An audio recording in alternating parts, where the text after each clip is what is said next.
Wabarakatuh. Alhamdulillah, pada hari ini kita dapat bersama berkumpul untuk kita meraihkan ataupun menyambut 16 September bersempena dengan Hari Malaysia yang ke-58.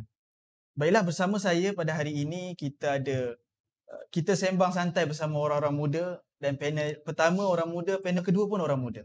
Jadi sebelum kita mulakan kita punya perbincangan ataupun kita punya sesi buat santai kita bersama, kita buka dulu kita punya forum kita dengan Ummul Kitab Al-Fatihah. Auzubillahi minasyaitonirrajim. Bismillahirrahmanirrahim. Ar-Rahmanir-Rahim. Ya kan.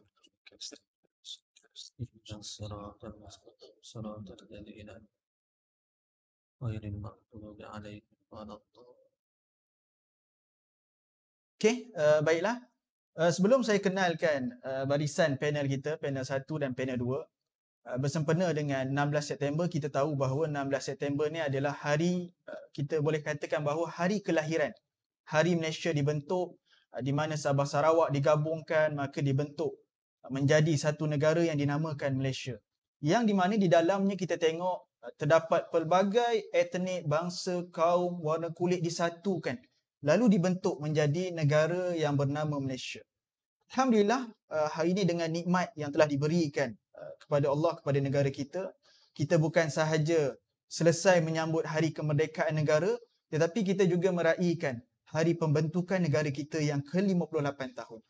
Baiklah, kita malam ni kita akan bersama sesuai kenal ataupun bersama, sebelum saya serahkan kepada panel kita, elok kita kenalkan dulu panel kita. Baiklah, panel yang pertama saya kenalkan adalah Ustaz Zul Fadli bin Zakaria, selaku guru di Sekolah Menengah Agama Al-Irsyad Balok. Ustaz berasal daripada Kulai Johor, juga sebagai Ketua Jabatan Penerangan Dewan Pemuda PAS Negeri Pahang. Ustaz lepasan Al-Azhar, Mesir. InsyaAllah banyak ilmu yang Ustaz boleh kongsikan kepada kita pada malam ni, insyaAllah. Panel yang kedua yang di sebelah saya cukup hebat juga, merupakan finalis pencetus ummah yang kedua, Ustaz Muhammad Lokman bin Ahmad. Sekarang berkhidmat selaku penolong pegawai agama hal ehwal agama Islam di Kuantan, juga lepasan jurusan dakwah FIPSAT. InsyaAllah Ustaz banyak boleh berkongsi dengan kita pada malam ni. InsyaAllah format kita pada malam ni cukup ringkas. Kita ada 3 pusingan. Kita bagi soal jawab pada kedua-dua belah panel. Kemudian kita buka pada mana tahu ada penonton yang nak penjelasan ataupun nak persoalan yang ingin ditanyakan, tak ada masalah. Kita boleh berikan dekat ruang komen, kita akan bacakan dan kita akan minta lah mana-mana panel untuk jawab.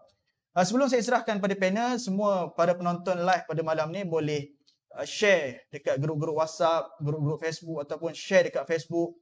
Mention kawan, kita ajak tengok ramai-ramai pada malam ni. InsyaAllah kita kongsikan untuk lebih ramai, lebih meluas lagi dapat tengok jumlah tontonan kita pada malam ni. InsyaAllah, soalan saya pada panel yang pertama, Ustaz Zakaria, Ustaz Zul Fadli bin Zakaria, minta maaf Ustaz. Okey, Ustaz, Alhamdulillah malam ni sihat? Sihat, Alhamdulillah. Ustaz pun baru selesai derma darah tadi kan? Okey, Alhamdulillah. Okey, soalan saya, kalau kita tengok kita sendiri, kita setiap tahun akan menyambut hari kelahiran, kan, hari kelahiran kita, ulang tahun kelahiran. Tapi kalau kita tengok negara kita pun akan menyambut ulang tahun kelahiran ataupun pembentukan negara kita. Apa yang hikmah dengan sambutan yang dibuat untuk mengingati ulang tahun pembentukan negara kita? Ada pandangan Ustaz macam mana? Hikmah yang boleh dinampaklah daripada sambutan ulang tahun Malaysia. Auzubillahi minasyaitonirrajim. Bismillahirrahmanirrahim. Assalamualaikum warahmatullahi wabarakatuh. Assalamualaikum. Alhamdulillah wassalatu wassalamu ala Rasulillah wa ala alihi wa sahbihi wa mawalah. Terima kasih diucapkan kepada saudara moderator, saudara Muhaimin, seterusnya rakan panel Piyu Lokman, dan seluruh sidang pendengar yang dirahmati oleh Allah SWT sekalian. Tadi dimaklumkan bahawa saya menderma darah, dan begitu juga dengan moderator tadi. Kita ada program derma darah di bawah Jabatan Amal Jadi sempena dengan sambutan kita nak menyambut ulang tahun Hari Malaysia ni, 16 September ni, maka kita buat satu program yang mudah-mudahan ianya dapat memberikan jasa lah untuk yang berada rakyat Malaysia yang berada di Malaysia ni. Baik, persoalan yang ditimbulkan tadi ataupun yang diutarakan tadi iaitu berkaitan dengan apakah dia hikmah ataupun apakah dia kelebihan, kebaikan jika kita memperingati ulang tahun. Jadi kita mulakan dulu dengan kita menjawab persoalan kalaulah kita anggap yang ulang tahun tu bagi ulang tahun diri kita. Bagi ulang tahun diri kita. Apakah dia? Pertama sekali kita jawab dulu dengan berkaitan dengan soal agama lah, hukum. Majoriti ulama mengatakan bahawa sambutan untuk kita menyambut ulang tahun ini bukanlah satu perkara yang diharamkan ataupun tidak dibolehkan. Bahkan diharuskan. Kerana asal pada sesuatu perkara itu adalah harus. Dan dia tidak merupakan satu kewajipan ataupun satu perkara yang makruh, haram dan sebagainya. Jadi disebabkan keharusan tersebutlah, maka ramai daripada kalangan manusia ini ataupun sesiapa saja bila sambut ataupun menyebutkan tentang ulang tahun ni mereka bergembira ke arah perkara sambutan tersebut. Bahkan Nabi SAW pun satu hari bila ditanya tentang puasa hari Isnin kan. Su'ilan Nabi SAW an saumil isnain. Maka bila ditanya Nabi SAW tentang puasa hari Isnin, maka Nabi menyebutkan zaka yaumi wulidtu fihi. Hari tersebut adalah hari di mana aku dilahirkan. Maka disebabkan hari tersebut hari yang Nabi lahir, maka Nabi bergembira dengan Nabi menambahkan lagi ketaatan kepada Allah Subhanahu Wa Taala. Dan antara sebab kenapa Nabi menunjukkan perkara macam tu, Nabi nak tunjukkan bahawa kalaulah kita ni ada satu perkara yang kita gembira dan kita nak sambut, bagi orang Islam, bagi orang beriman, maka kita kena juruskan ke arah ketaatan kepada Allah Subhanahu Wa Taala. Dan boleh kita katakan ianya sebagai salah satu pengganti lah. Kalau kita tengok orang sekarang ni disambut ulang tahun, dia banyak mengikut cara-cara orang yang lain, terutama orang yang berada di barat ataupun orang yang bukan Islam. Sambut dengan adanya kek, kemudian diletakkan kek tu kalau umur 100 tahun takkan nak letak 100 lilin kan, sampai kena tiup lilin dan sebagainya kan. Itu keadaan yang kita nampak yang bukan menggambarkan sifat ataupun cara orang Islam. Dan itu yang diciplak ataupun kita ambil daripada orang-orang di luar sana lah, orang barat dan sebagainya. Apabila mereka menyambut ulang tahun mereka sendiri, mereka buat dengan cara macam tu. Dan kena berjaga-jaga bagi setiap kita nak menyambut suatu perayaan ataupun sambutan, jangan sampai kita terikut-ikut dengan cara budaya orang yang lain, cara barat yang kita bimbang dia akan mengeluarkan kita daripada sifat ataupun norma kehidupan umat Islam tu sendiri kan. Kena ingat pesan Nabi SAW, Nabi kata, wa man tashabbaha biqaumin fahuwa minhum wa khusyira fi yaumil qiyamah ma'hu.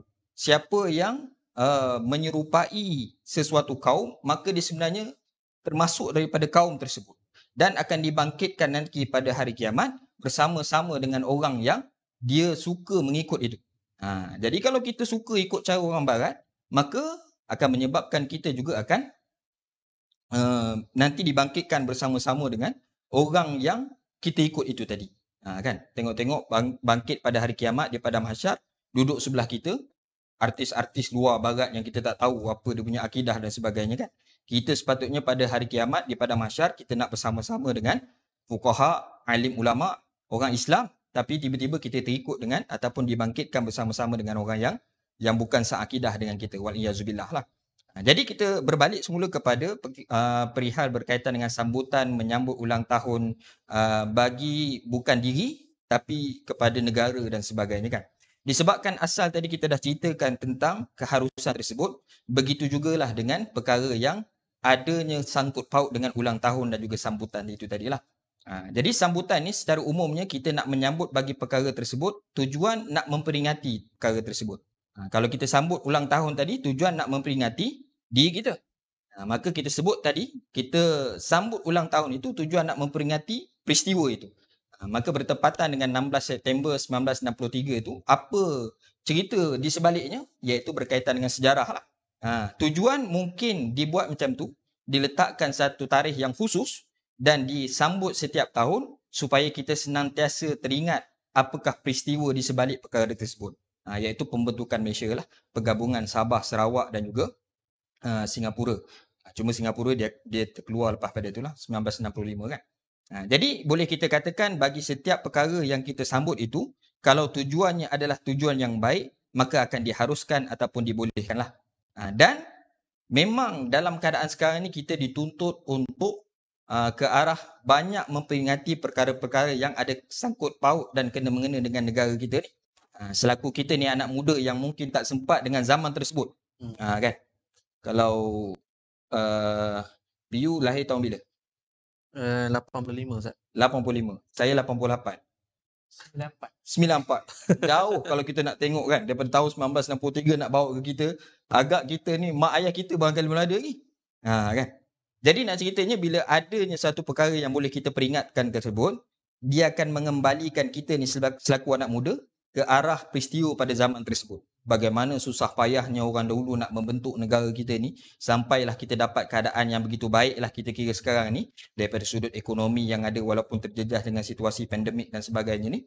Namun ianya tetap juga dapat memberikan sedikit bagi kita ni anak muda, memperingati cara bagaimana orang dulu jerit perih dan payah mereka ni dalam nak membentuk negara kita ni sampai kepada tahap yang ada kita dapat sekarang ni. Wallahualam.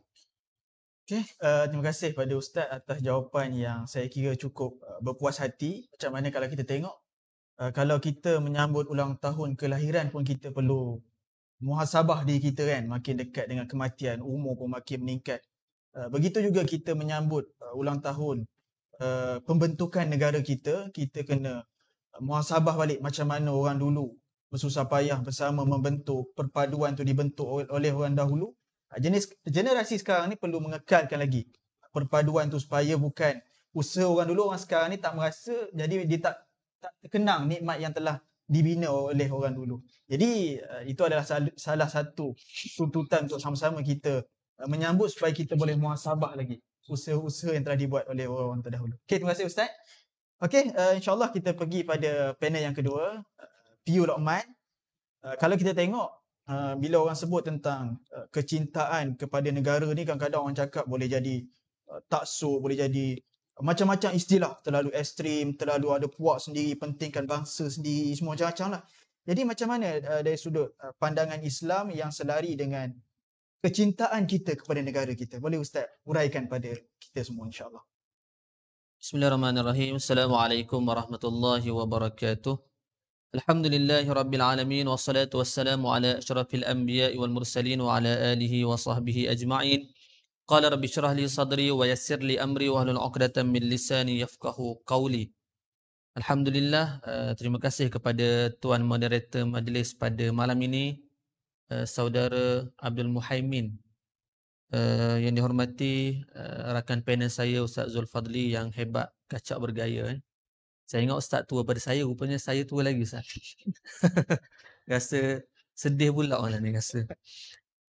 Bila menjawab berkaitan dengan soalan tadi tapi sebelum tu saya mohon kepada semua yang menonton live kita pada malam ini boleh share banyak-banyak sebab share itu tidak berbayar, dan mudah-mudahan apa yang kita nak sampaikan pada malam ini, kita tahu 16 September itu adalah Hari Malaysia, tetapi insya-Allah kita nak selitkan berkaitan dengan agama. Mudah-mudahan kita menyambut hari ini Hari Malaysia. Kebiasaannya kita biasa ingat Hari Merdeka aja 31 Ogos. 16 September ni kadang-kadang ada orang tak tahu pun Ustaz kan. Kadang-kadang kita tanya 16 September tu hari apa, dia tak tahu pun. Itu adalah hari pembentukan Malaysia yang Ustaz sebut tadilah. Dan macam saya sebut tadi, mohon kepada yang menonton untuk share live kita pada malam ni insya-Allah. Menjawab berkaitan dengan soalan tadi, bagaimana kita nak terapkan cintakan negara ini selari dengan ajaran yang dibawa oleh Nabi SAW, iaitu ajaran Islam. Muslimin dan muslimat, para penonton yang dirahmati Allah sekalian, beberapa perkara yang kita boleh tengoklah. Yang pertama berkaitan dengan cintakan tanah air, itu adalah lumrah yang Allah Ta'ala bagi kepada kita. Itu yang pertama. Cinta tanah air, cinta negara, kita duduk Malaysia, kita suka sangat kat Malaysia. Pasal apa? Itu adalah lumrah yang Allah Ta'ala bagi kepada kita. Kan?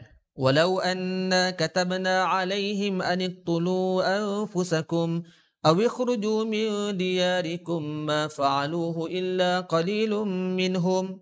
dan sesungguhnya kalau kami wajibkan kepada mereka dengan perintah, bunuhlah diri kamu atau keluarlah dari tempat kediaman kamu, nescaya qalil ma fa'aluhu illa qalilun minhum, nescaya yang buat tu sikit je.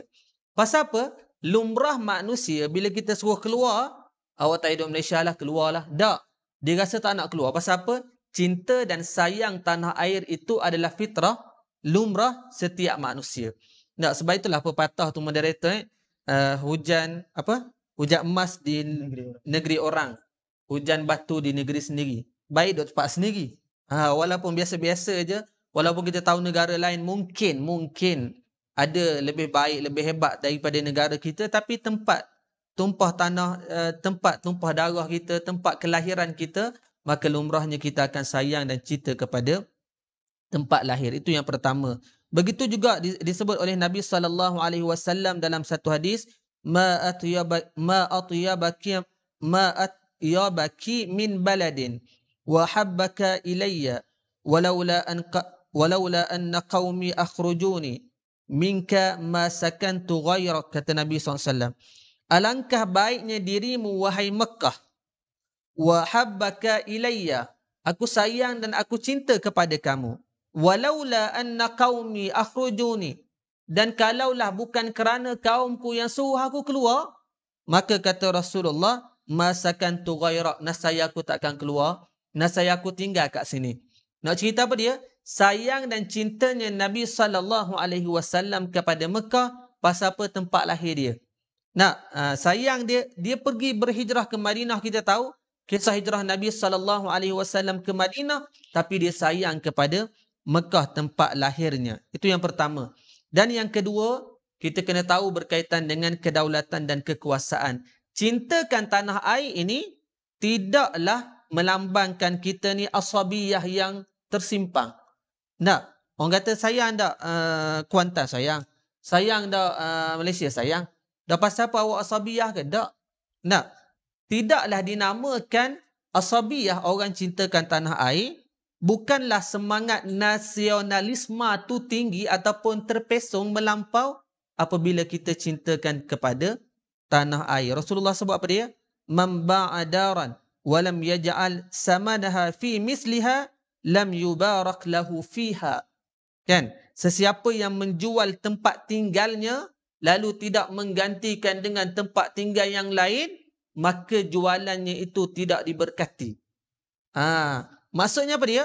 Bukan menjual rumah, menjual tanah tu haram, tidak. Tetapi Rasulullah sebut sesuatu jualan, kita jual rumah, kita jual tanah, tiba-tiba tidak menggantikan dengan tanah dan rumah yang lain, Rasulullah sebut lam yubarak lahu fiha, maka dia punya jual beli itu tidak diberkati. Nak cerita apa dia? Kepentingan ada tanah sendiri, kepentingan ada rumah. Dan adakah dinamakan asabiyah? Tidak. Itu nak ceritakan kita sayang kepada tanah air kita. Macam saya asal daripada mak ayah daripada Kelantan, Ustaz. Lepas tu saya dilahirkan di Rauk. Kalau orang tanya sayang tak Rauk? Sayang. Musangkit banyak. Sekarang je dah kurang. Tapi sayang tak sayang. Walaupun kita menetap di Kuantan, ada masa nak balik tak? Memang nak balik. Mak kita ada lagi. Nak cerita apa dia? Sayangnya tempat tinggal kita. Itu yang kedua. Dan yang ketiga, mari kita tengok sejarah. Sejarah berkaitan dengan tanah air inilah. Disebut oleh Syekh Syafiur Rahman dalam Ar-Rahiqul Maktum. Disebut apa dia? Ar-Rahiqul Maktum disebut berkaitan dengan orang Yahudi. Ar-Rahiqul Maktum disebut orang Yahudi yang datang ke Madinah ataupun dikenali sebagai Yasrib pada waktu itu. Dia datang ke Madinah dalam keadaan sebatang kara, tidak ada apa-apa. Tetapi orang Yahudi ni kehebatan daripada awalnya dia membina ekonomi.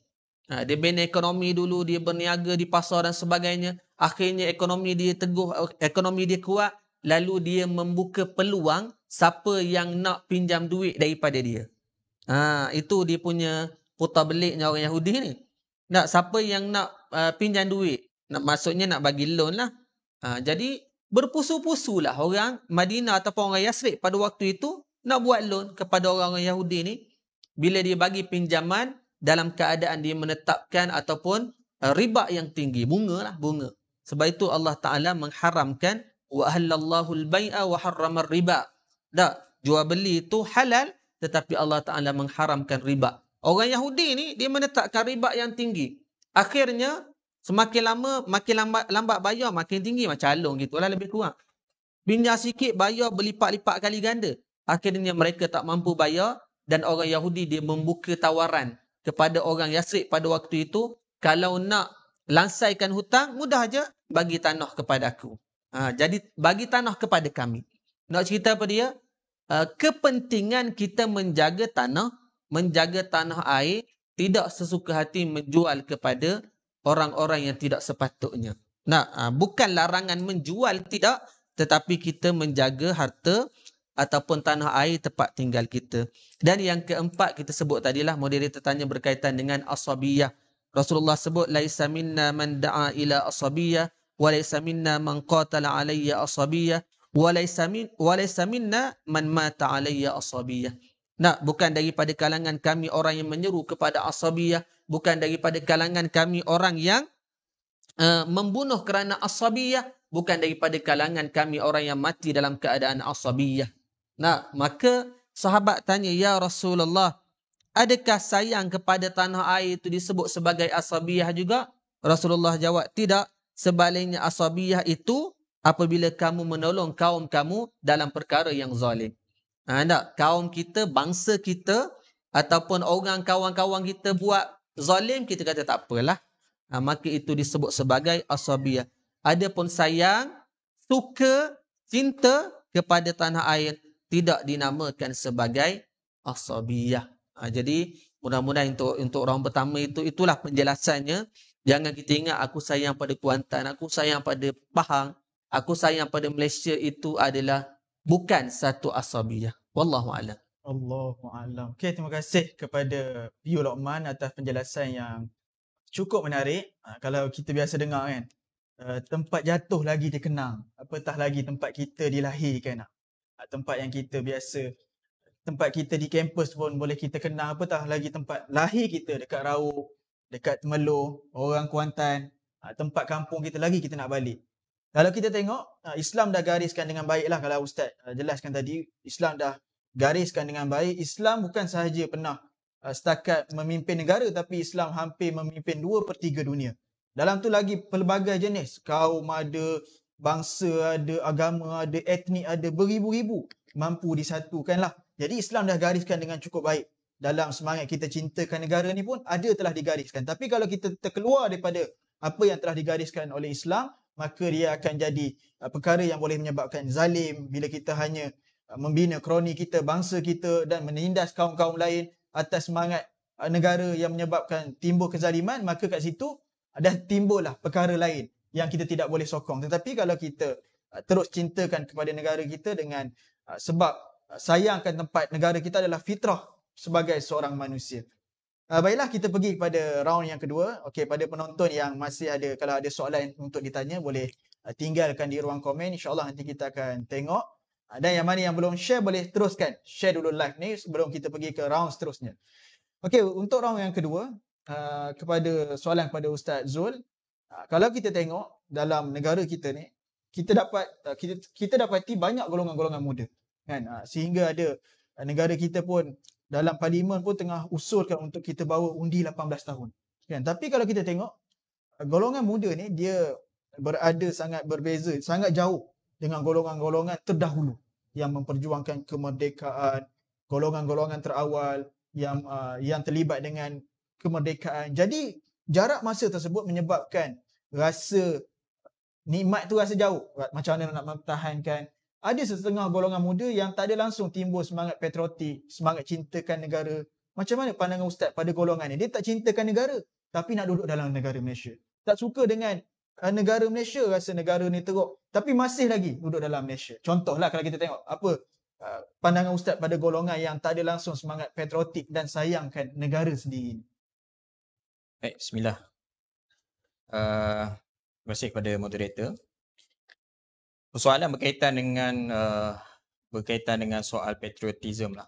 ataupun kita boleh katakan sebagai semangat kenegaraan yang sepatutnya perlu timbul bagi setiap ahli dalam mana-mana negara sekalipun. Sepatutnya mereka-mereka yang berada dalam negara, tak kisah di mana pun negara yang mereka duduk, mereka sepatutnya ada perasaan nilai untuk nak mempertahankan negara mereka. Kerana apa? Kerana di situlah tempat mereka akan teruskan hidup. Survival kehidupan mereka bukan hanya sekadar kehidupan mereka di saat itu, bahkan kesinambungan survival kehidupan lahir terlepas pada anak mereka, cucu mereka dan sebagainya. Ini sebagai salah satu perkara jaminan untuk kita terus hidup dalam negara kita ini. Kalau kita hilang semangat patriotism itu, ataupun semangat patriotik, semangat cintakan negara itu, hilang dari setiap diri orang yang duduk dalam negara tersebut, maka kepada siapa lagi negara ini untuk kita pertahankan?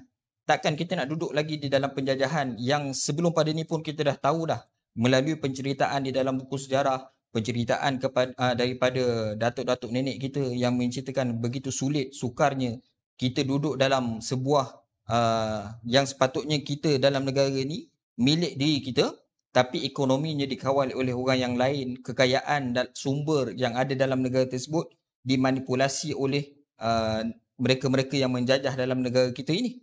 Kan? Itu tak mustahil bila mana ada daripada kalangan anak-anak muda sekarang ini yang hilang nilai patriotik dalam diri mereka. Ini mungkin disebabkan mereka rasa bahawa kesenangan yang mereka hadapi sekarang ini dah begitu senang.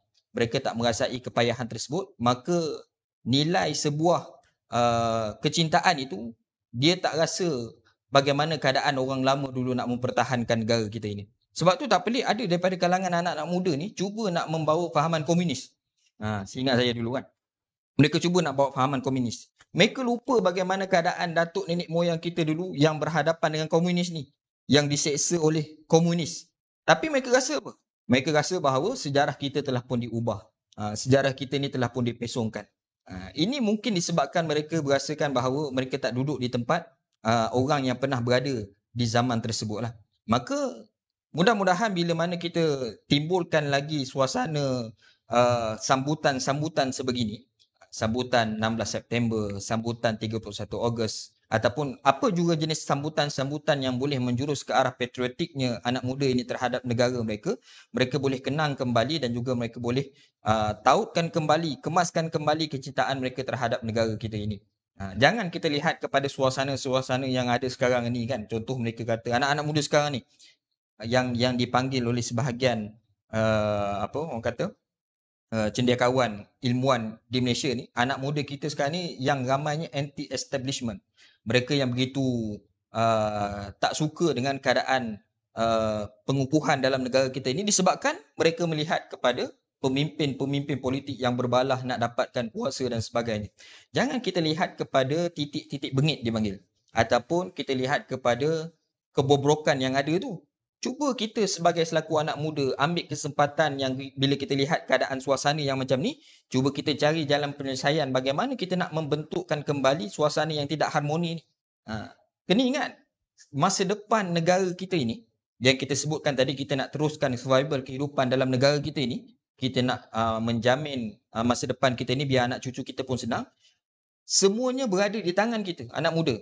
Anak muda lah yang akan menentukan bagaimana keadaan masa depan mereka ni, ataupun masa depan negara kita ni.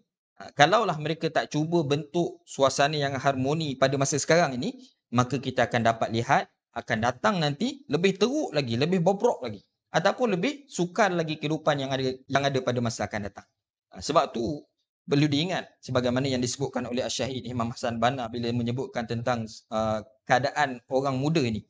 Orang muda ni digambarkan sebagai seumpama macam bukit yang kuat. Dan Syahid Imam Hassan Al-Banna ni dia kata, kalau berikan kepada aku ni 10 orang pemuda, nescaya aku akan dapat menggegarkan dunia ni. Disukakan semangat orang muda tu. Kerana semangat orang muda ni bila disalurkan dengan satu saluran yang betul, satu acuan yang baik, maka dia akan jadi satu perkara yang baik juga, dan kita akan dapat lihat bagaimana jaminan pada masa akan datang ni. Dan itulah di antara perkara yang dititik beratkan, terutama bagi kita ni orang yang nak menjadikan negara kita ni sebagai negara yang mengikut saluran syariat yang betul. Maka kita inginkan bahawa khususnya di dalam kita ni, di dalam PAS ini, kita menginginkan bahawa biar anak muda ni yang ada pada masa sekarang ni tahu jati diri dia. Bukan hanya sekadar mereka ni tahu berkaitan dengan keadaan suasana isu semasa yang membabitkan luaran, bahkan dia kena tahu keadaan jati diri dia.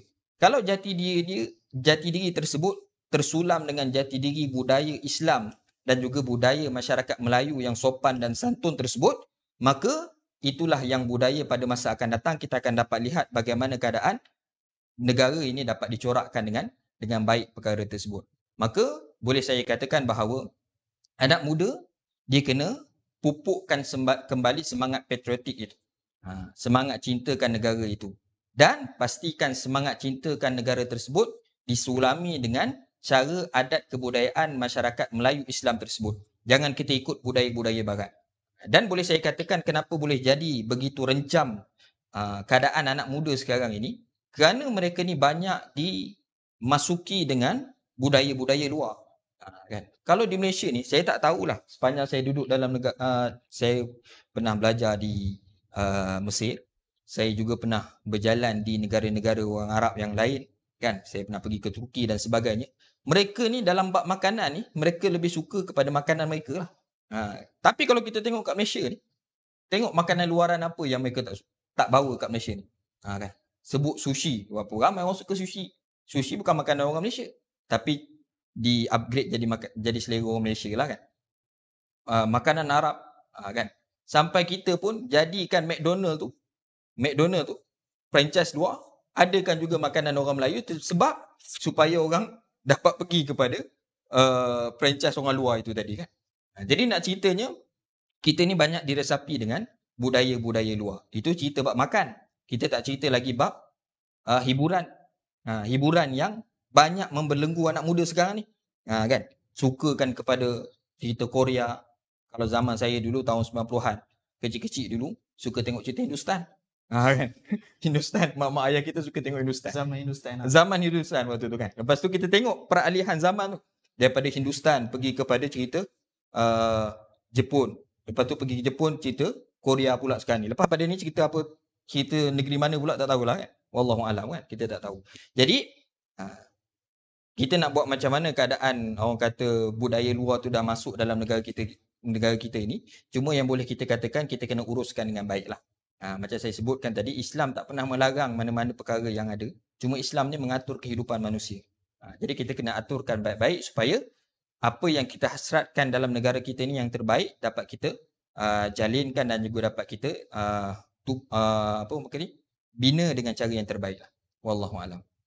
Okay, terima kasih pada Ustaz Zul atas jawapan yang telah diberikan. Dalam kita tengok situasi sekarang ni, kalau kita tengok negara kita adalah kita akan tengok macam mana keadaan generasi muda. Kerana mereka akan menjadi pemimpin yang akan menjadi pelapis kepada pemimpin sekarang.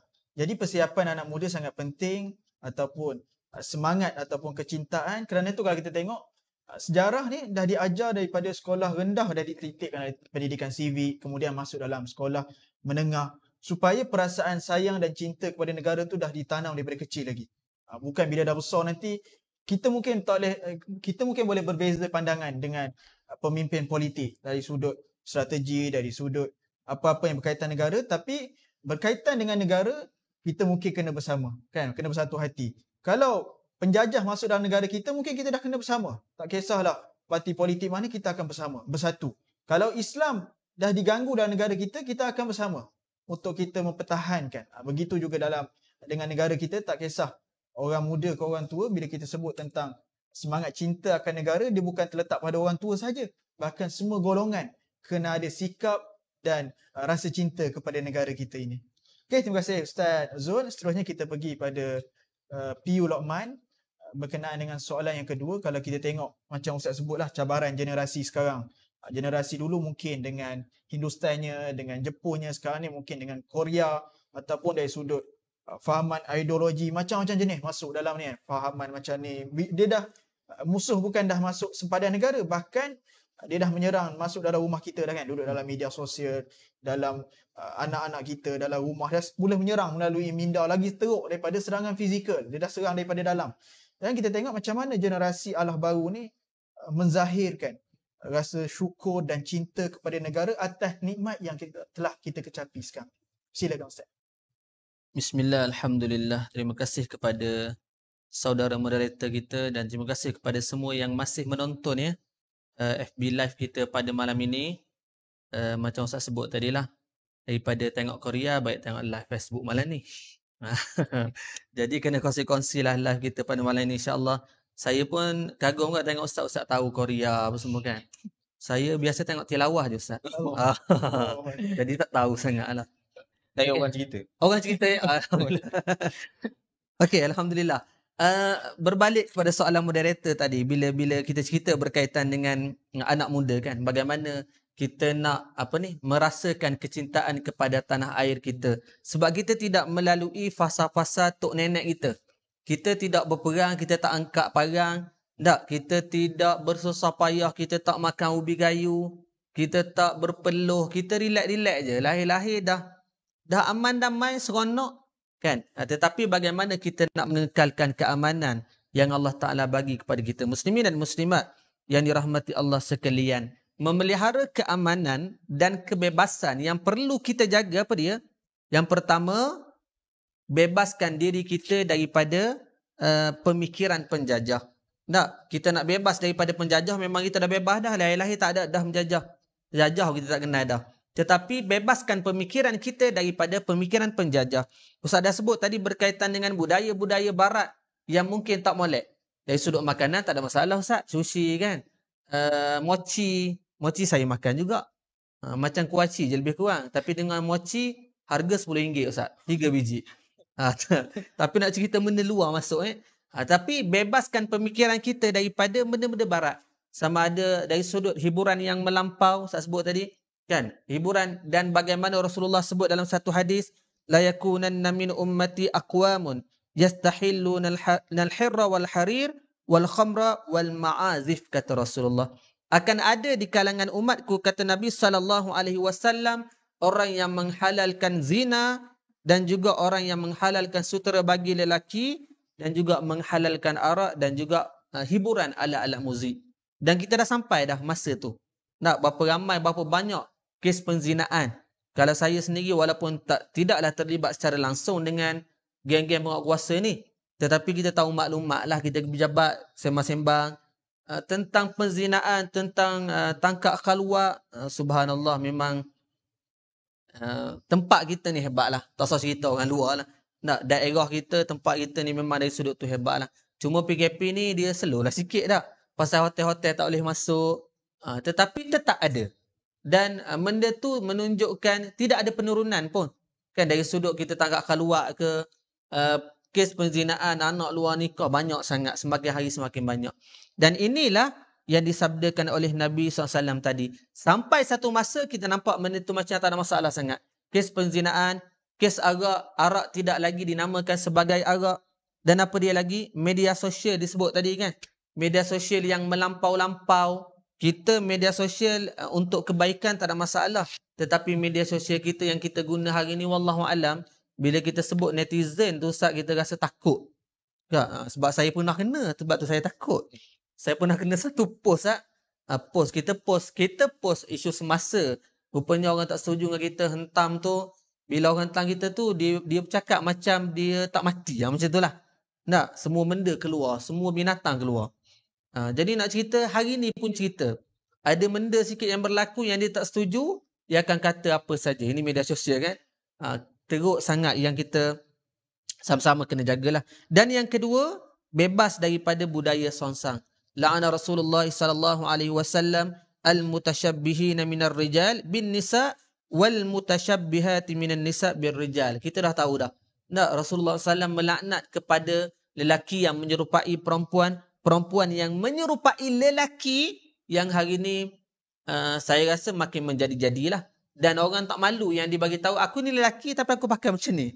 Dia tak malu. Sehingga kan ada lakonan, ada dari sudut lawaknya, tapi dia melawak, dia menggunakan pakaian perempuan dia tu lelaki dalam keadaan dia rasa tak bersalah, dalam keadaan dia rasa itu sekadar hiburan.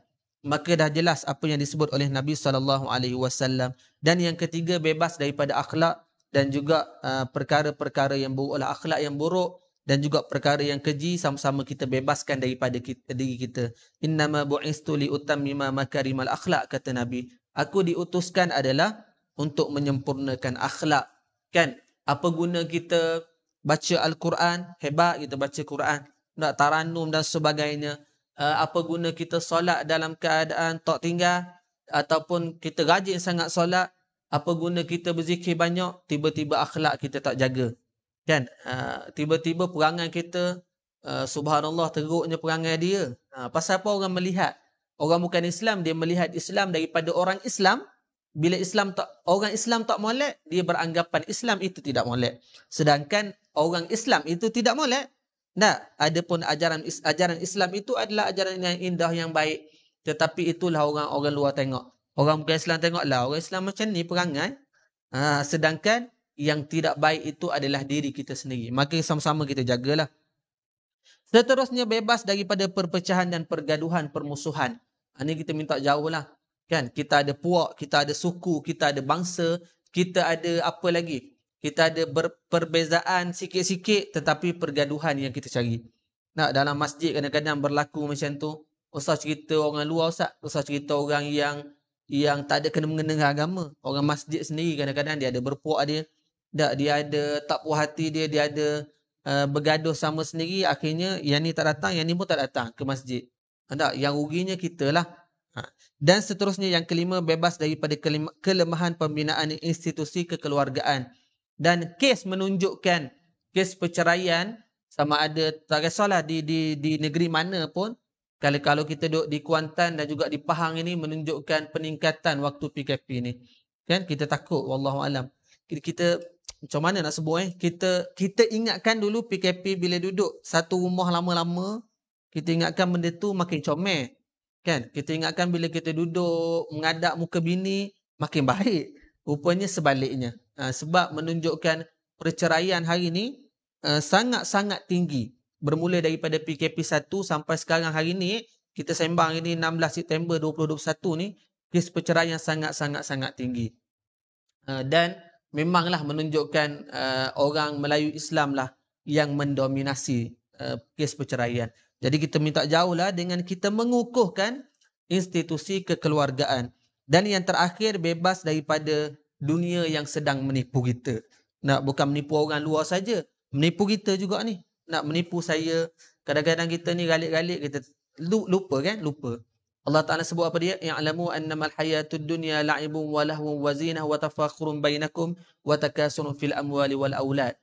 Ketahuilah oleh kamu bahawasanya hidup atas dunia ni satu permainan yang melalaikan kita. Kita berbangga tentang ramainya anak dan kita berbangga tentang banyaknya harta. Sedar-sedar mati kita.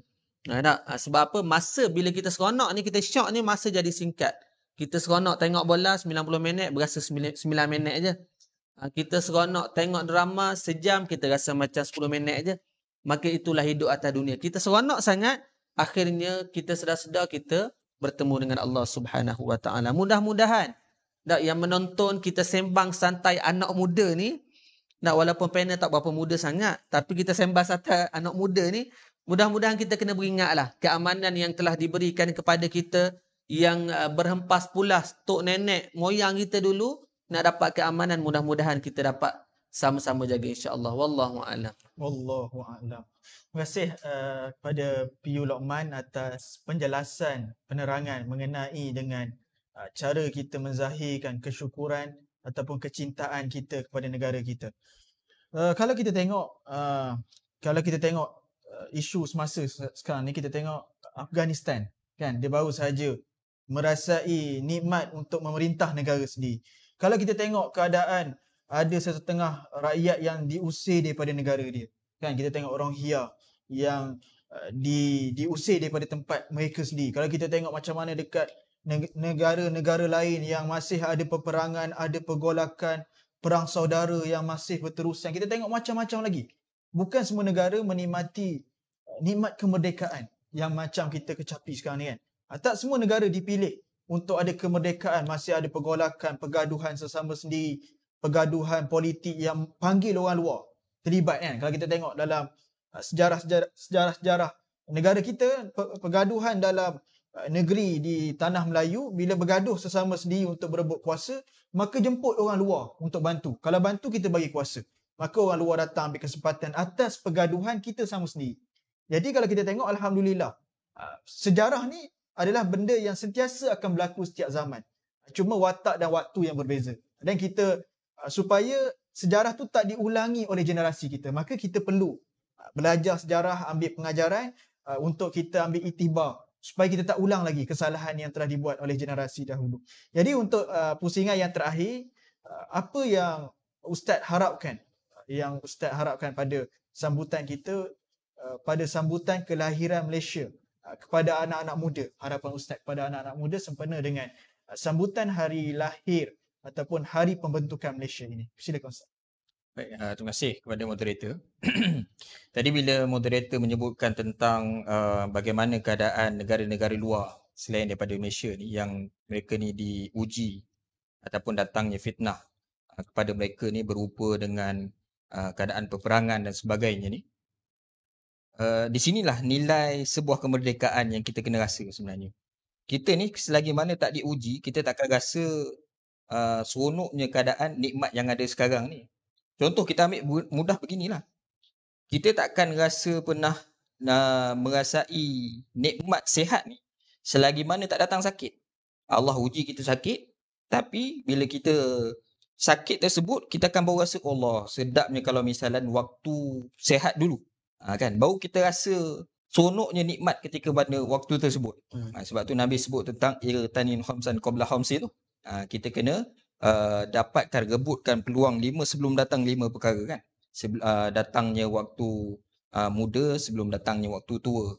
Sibuk ketika mana dalam waktu lapang, datangnya waktu sibuk dan sebagainya. 5 perkara tersebut.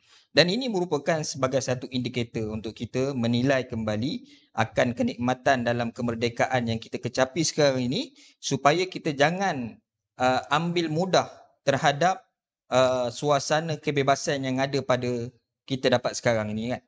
Jangan sampai keadaan saat kita nanti akan diuji sebagaimana negara-negara luar, barulah kita rasa oh seronoknya dulu dapat kemerdekaan yang ada kan.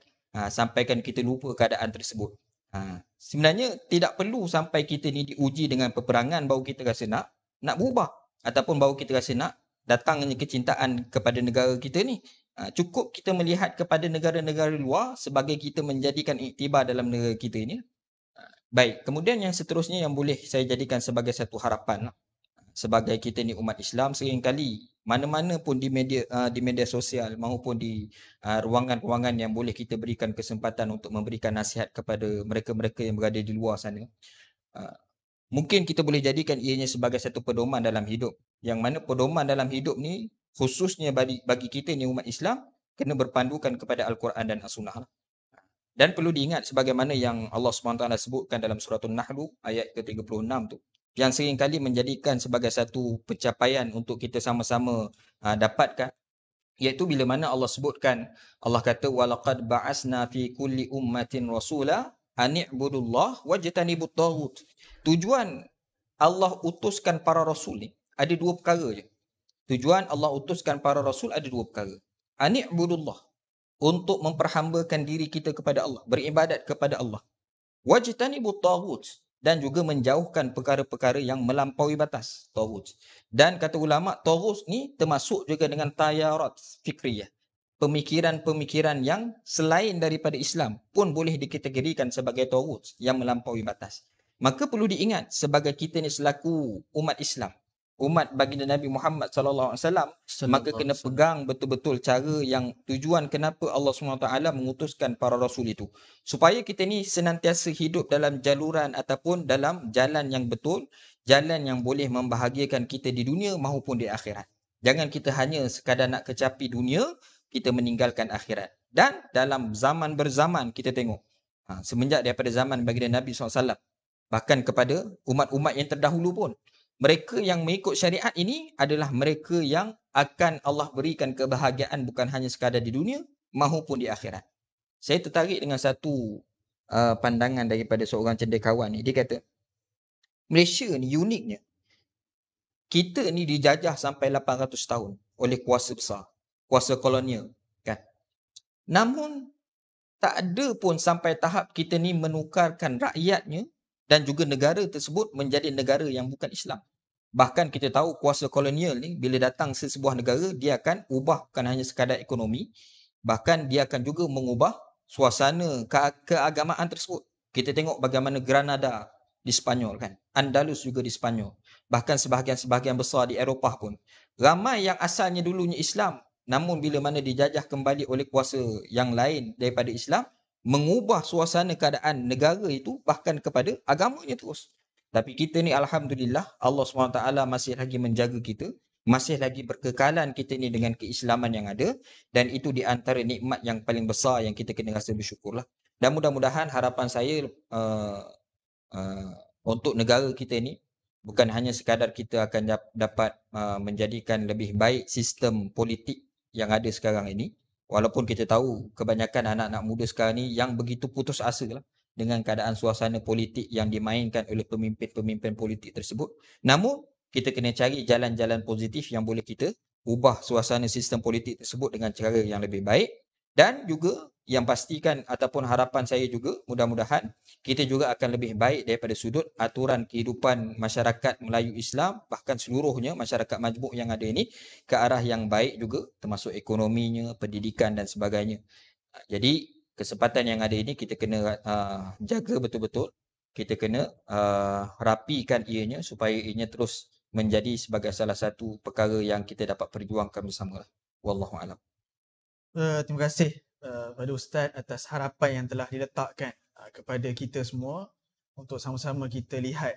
Salah satu yang saya tertarik adalah kita kena bersyukurlah sebab dalam keadaan 3 penjajah datang pada negara kita ni, kita dapat meletakkan Islam sebagai agama rasmi dalam perlembagaan.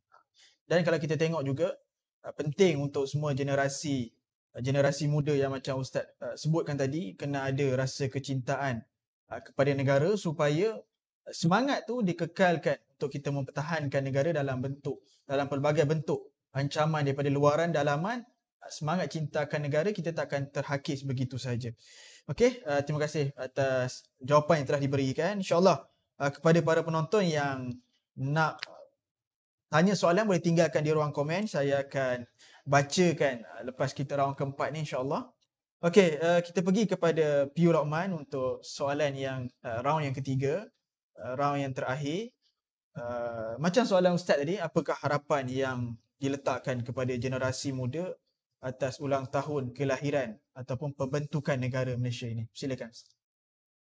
Bismillah, alhamdulillah. Terima kasih kepada saudara moderator kita pada malam ini.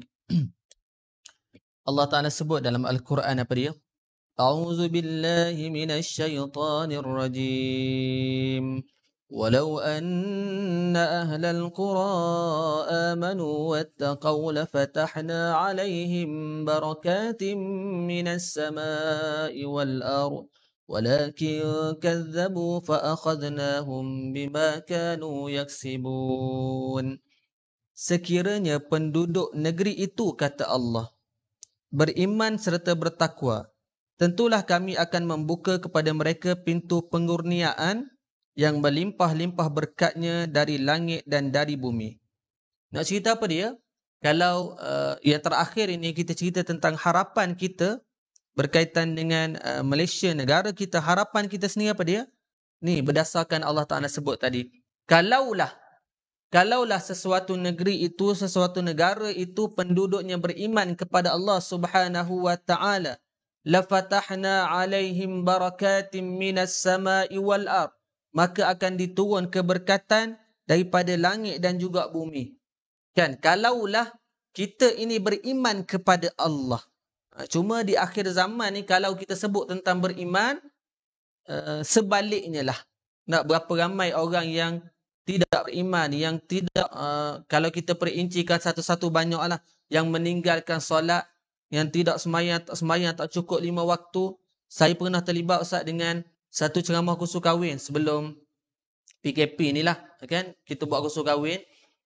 memang kita sebelum ni kita ada ujian bertulis kepada orang kursus kahwin ni untuk lulus ataupun tidak lulus. Tetapi telah dihapuskanlah beberapa tahun ni. Masa ujian bertulis tu masih ada. Sebenarnya benda simple je soalan ni, berapa rakaat semayang apa semua kan.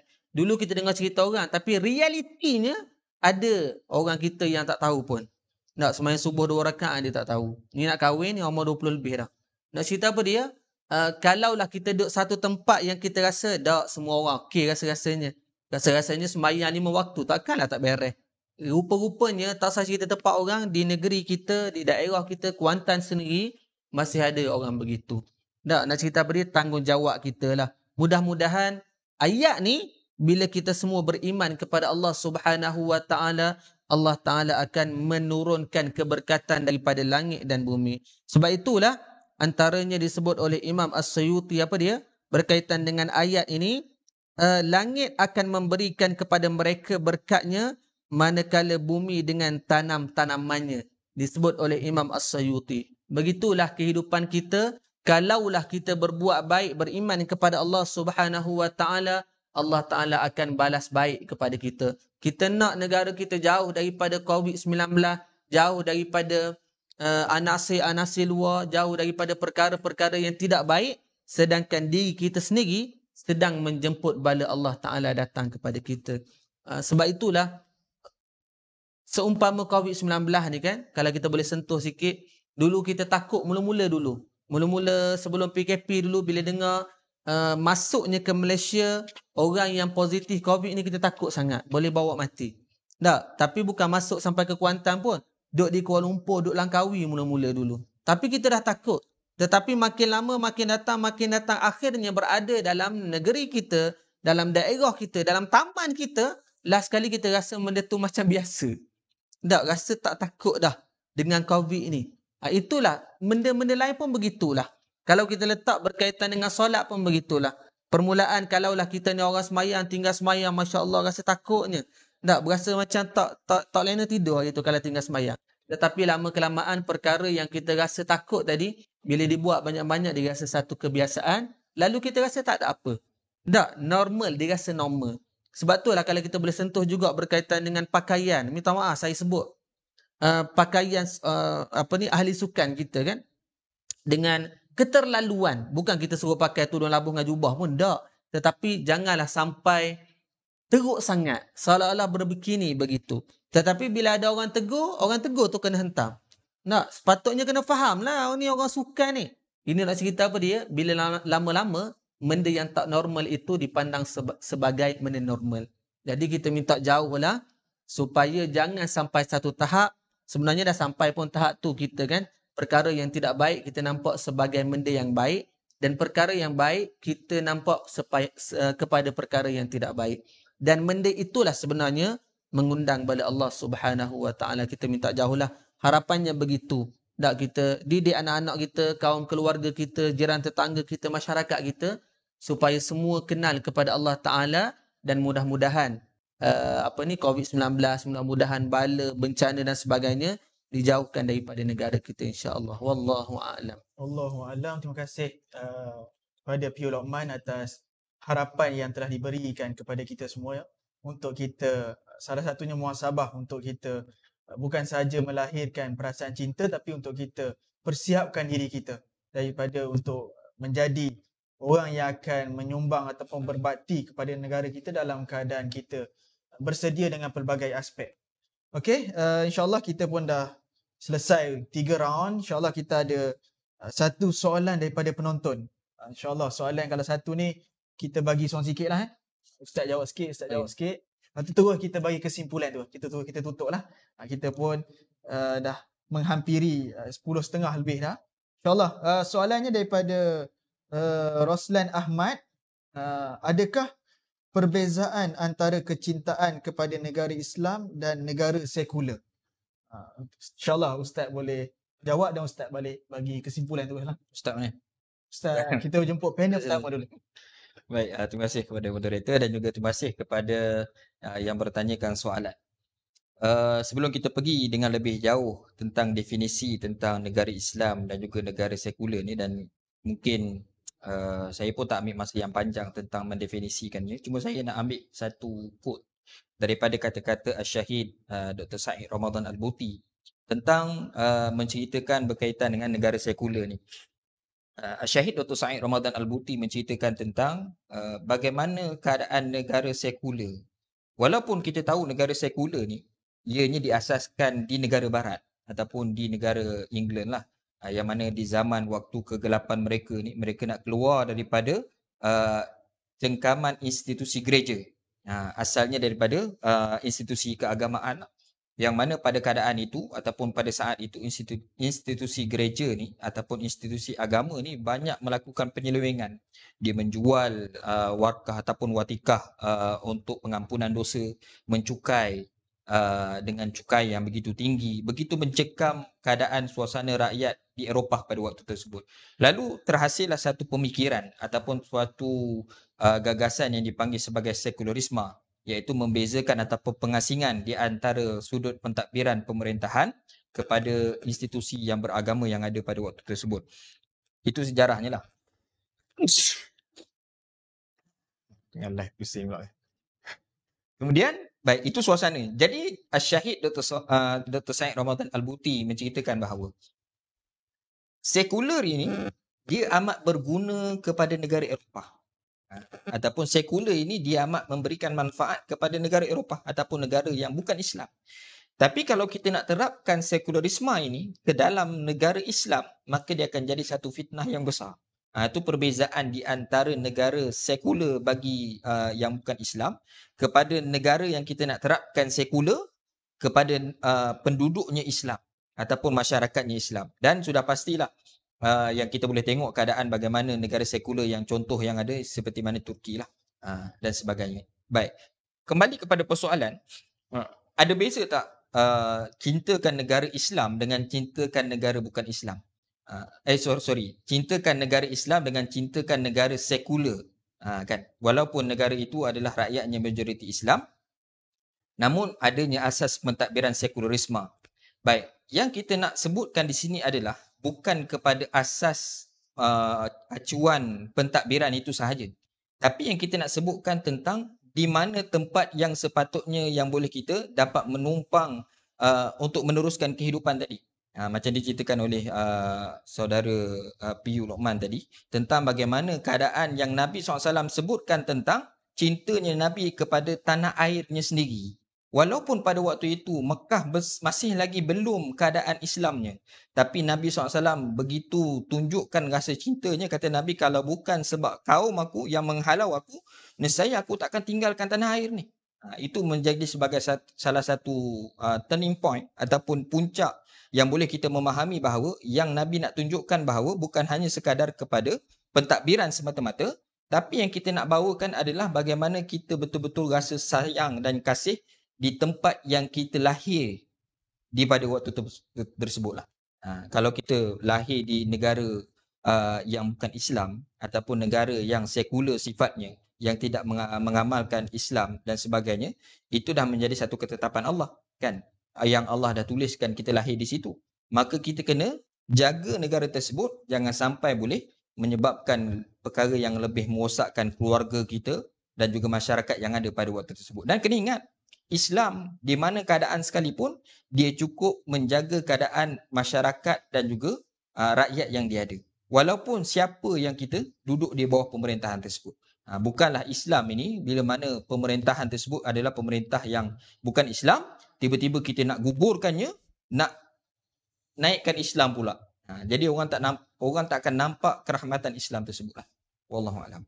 Okey, terima kasih Ustaz atas jawapan yang telah diberikan berkenaan dengan kecintaan kepada negara Islam dan negara sekular yang telah dikupas oleh Ustaz sebentar tadi.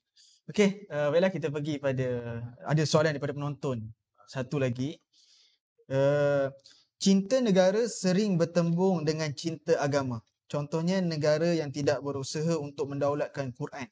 Apa sikap kita kalau kita berada pada situasi macam itulah? Macam mana? Negara yang tidak? Cinta negara sering bertembung dengan cinta agama. Kita cintakan negara kita dan dalam masa yang sama kita sayangkan agama kita. Tetapi negara kita tidak berusaha untuk daulatkan Quran. kita sayang negara, kita sayang agama kita. Apa sikap kita kalau kita bertembung situasi? Silakan. Bismillah, alhamdulillah. Terima kasih kepada yang bertanya. Sebenarnya jawapan mudahnya dua benda itu adalah dua benda yang berbeza. Kan kita sayang kepada negara kita, kita cinta kepada negara kita, betul lah tu. Nah, sebab itulah macam yang Ustaz sebut tadi, bagaimana Nabi SAW sendiri sayang kepada Mekah pada waktu itu, walaupun dia dihalau, walaupun pada waktu itu tidaklah berasaskan Islam pemerintahan di situ, tapi dia sayang, dicinta kepada tempat dia. Begitulah juga kita. Kita berada di mana tempat lahir kita, tempat tumpah darah kita, tempat kita dibesarkan, maka kita sayang, kita cinta. Tetapi tiba-tiba tempat yang kita sayang itu tidak, soalan apa tadi? Tidak menggunakan Al-Quran? Tidak, macam tidak mengikuti Islam sepenuhnya. Okey, tidak mengikuti Islam sepenuhnya. Adakah luntur kecintaan kita kepada negara kita? Tidak. Kan, sebab tu saya kata benda dua yang berbeza. Sayang kepada negara, cinta kepada negara kita. Walaupun bagaimana keadaan negara kita, kita tetap sayang negara kita. Tidaklah dikarenakan negara kita tidak mendaulatkan Islam sepenuhnya, lalu kita benci, kita menyampah ke dia. Tak, kita mengundang orang luar, anasir luar supaya merosakkan tempat kita, tidak. Kita marahkan, apa dia punya pepatah tu? Kita marahkan nyamak, kita bakar kelambu. Tak betul? Tak, kita marahkan nyamak, halau nyamak keluar, pasang kelambu molek-molek. Begitulah juga di tempat kita. Walaupun dalam keadaan negara kita hari ni kan, alhamdulillah sekarang dah semakin okey. Baru-baru ni kita tengok dari sudut politiknya yang agak sedikit kucak-kacir dan sebagainya. Kita harapkan dia alhamdulillah semakin hari semakin baik nampaknya. Mudah-mudahan dia berterusan, dan kita sebagai orang yang bukan pemimpin, dan macam saya sendiri orang yang berada di bawah, mudah-mudahan kita berdoa supaya negara kita semakin hari semakin baik, dan kita sendiri sebenarnya bertanggungjawab. Sampai masa nanti kita mengundi, kita undi dengan orang yang betul, orang yang boleh mentadbir di negara kita. Mudah-mudahan orang yang mentadbir tadi boleh bawa negara kita ke arah lebih baik. Kalau kita sekadar melihat sahaja, kita sekadar mencaci maki, orang ni tak betul, pemimpin ni salah, pemimpin ni tak guna, banyak sangat kita maki hamun, dalam keadaan kita sendiri tak ada tanggungjawab, dan apa-apa yang kita buat pun tak guna juga. Sama-sama negara kita dan tanggungjawab kita adalah tanggungjawab bersama. Wallahu a'lam. Sikit lah kita nak boleh tambah. Bila saya baca balik soalan-soalan ni, sikit yang boleh saya sebutkan. Bila dikatakan cinta negara sering bertembung dengan cinta agama, sebenarnya tak bertembung. Tadi kita dah sebutkan bahawa cintakan negara memang tuntutan agama lah, maka tak ada pertembungan.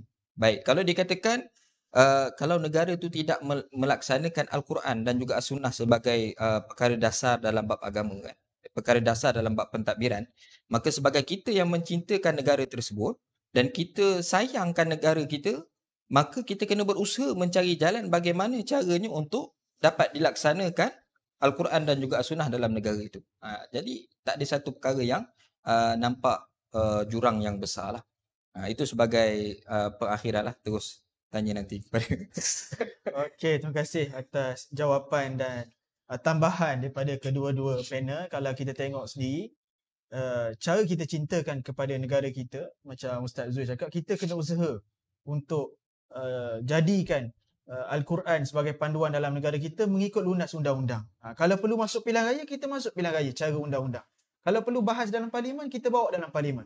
Itu cara kita, bukan kita angkat senjata, kita buat cara rampasan kuasa. Mungkin kita ada negara yang ada undang-undang, kita manfaatkan undang-undang tersebut dengan kita bawa Islam mengikut cara tersebut, supaya Islam dinampak sebagai agama yang rahmat, dibawa daripada bawah ke atas, bukan yang boleh mendatangkan fitnah dan menakutkan orang lain lah, insyaAllah. Terima kasih pada kedua-dua panel. Kita pun dah menghampiri ke akhirnya, dan harapan yang telah diberikan oleh kedua-dua panel kepada kita semua atas perbincangan pada pembentukan 16 September, pembentukan Malaysia yang ke-58.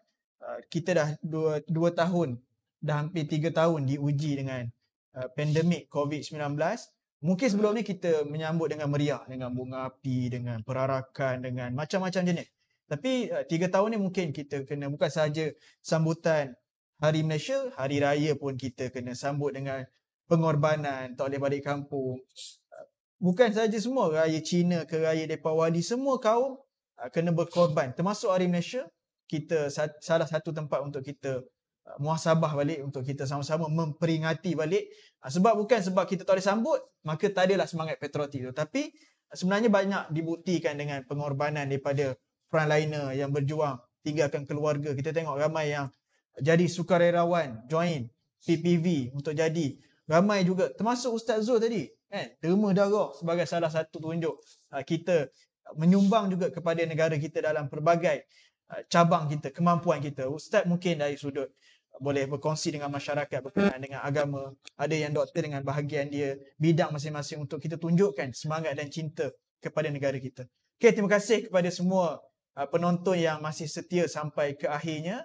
InsyaAllah lepas ni kita banyak lagi perkongsian, mana yang buruk kami minta maaf daripada pihak kami, yang baik semua datang daripada Allah. Sama-sama pada malam ni kita hanya borak-borak santai daripada kami orang muda lah, untuk kita bagi perkongsian, untuk kita isi malam hari Malaysia dengan sama-sama kita buat perkongsian ilmiah daripada kami semua. InsyaAllah terima kasih semua pada yang hadir, terima kasih pada kedua-dua panel yang hadir pada malam ni memberi perkongsian insyaAllah. Jadi kita tutup perjumpaan ataupun forum kita pada malam ni dengan kafaratul majlis dan suratul Asr. Subhanakallahumma bihamdika asyhadu an la ilaha illa anta astaghfiruka. Bismillahirrahmanirrahim. Wa nasri innaka sanafil ladzina amanu wa amilus solihat wa tawassaw bil haqqi wa tawassaw. Assalamualaikum warahmatullahi taala wabarakatuh. Assalamualaikum warahmatullahi wabarakatuh.